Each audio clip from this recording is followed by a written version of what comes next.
Jr. ay very typical and very symbolic sa ginawa ng mga pahakbang ng pang-martial law ng kanyang tatay. Pero at least yun ay may bayag ang tatay niya na to own up to the rule of authoritarianism by declaring martial law at isuppress ang konstitusyon at mga karapatan at batas para sa pangangalaga sa karapatan ng mamamayan. Ito, nagkukunwari siyang democratic, constitutional government siya, may mga batas, nagbabait-baitan.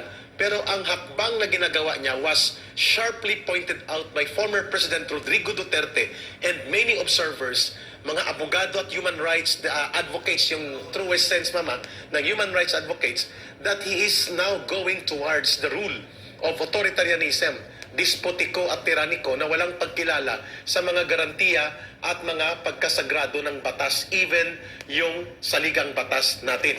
Ma'am Lorraine, your comment Bastos nga sa eh. nakita mo at natungayan Di mo, na kinilala ng at salubin ng nerespeto mamamayan. ang Pilipino. There are another two things that really resonated with me. Number one, yung napakaganda marinig ng boses ng ordinaryong mamamayan. At makikita man, so proud and I see mga kababayan natin na lumalaban ng ganyan. No? So, hindi talaga kilala ni Bongbong Marcos ang Pilipino. He is so up there, no, sa Forbes Park, ngayon sa Malacanang, snort lang, no, he is so out of touch with reality, and he hasn't made it his business to find out about the people that he's supposed to serve. So hindi niya kilala ito mga Pilipino, kung kaya't napakabastos ng Pangulo na ito sa bastos. Pilipino. Katulad yan ni Tambalaslos. Nakakala niya pwede tayong bilhin, pwede tayong gawin yung mga drug, yung stage na drug bust, no, na akala nila bobo tayo, no? Akala nila nagko-cocaine tayo, katulad nila ng lifetime na nabobo na tayo.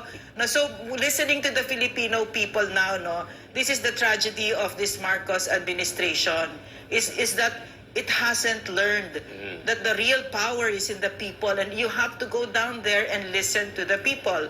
And then number two, no, gustong-gusto ko na nagsalita si PRRD, no? Kasi ang sinasabi niya, he was talking about the law. Yeah. And this is a man of the law. Ito si PRRD, yan ang dharma, yan ang essence ng ating Pangulo. At alam niya, kung iba nagsalita nito, kung iba nagsabi nito na puro salita lang yan.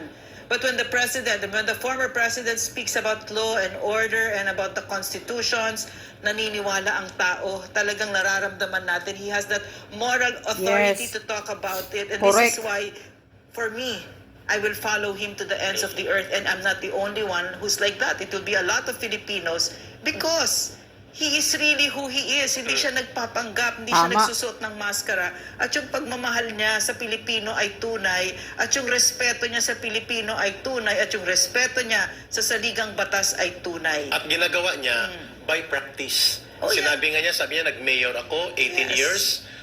Nag-presidente siya 6 na taon, 25 years in direct public service executive function. Si Pangulong Duterte never niyang pinigilan ang pagrarally o ang mga pagpapahayag at mapayapang mga pagtitipo ng mamamayan kahit ito ay bumabatikos sa kanya, like yung ginawa ng CPP, NPA, NDF na movement against tyranny at yung mga rise up against extrajudicial killings na pati si na Sister Patricia Fox at mga dayuhan hinahakot na illegal yan. Si Pangulong Duterte hindi niya binusalan, hindi niya pinigilan ng trailer truck, hindi siya nag-hire ng mga maton at mga sanggano para maghawak ng tubo at takutin at saktan ang mga magrarally. Never niyang ginawa. Pero siyempre, nung magkaroon ng pandemic, ibang bagay yun. Kasi nasa restriction of community health protocol na hindi pwede mag-converge at magkaroon ng kongregasyon ang mga tao.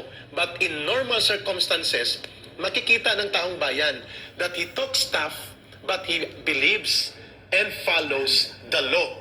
Di ba, Ma'am Lorraine? Yes. Yun ang punto ni Pangulong Duterte. Sagrado po ang saligang batas natin. Lalo na yung right to express yourself freely, no? So I remember it was an Independence Day in Cavite, no? And may mga rallyista doon sa harap at binabastos Mga siya. CPP yun, Mama. Oh yes, of course, mga CPP yon.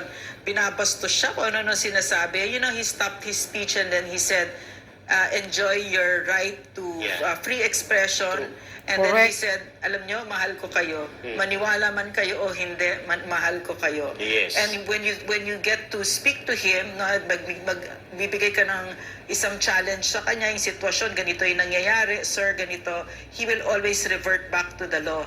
Unlike this president, walang alam tungkol sa batas, at yung kapiranggot na utak niya na natira na hindi pa siguro na Hindi pa nasira nag-shrink. ng drugs.